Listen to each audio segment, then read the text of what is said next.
Just a little bit of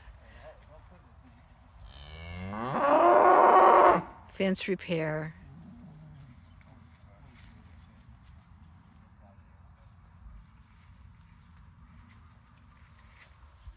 We moved the herd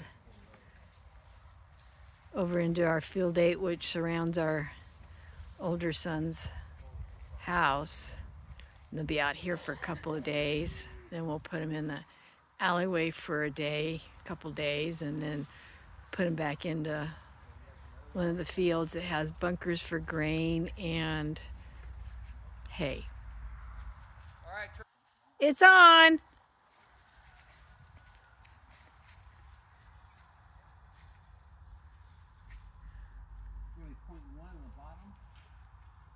This is we've got double hot wire because the creek runs between this field that I'm standing in and the one across the way. There's a creek, and so we've got double wire along the creek to keep the babies, and I guess they're gonna walk down and check the voltage because this is the farthest point from the house in the charger.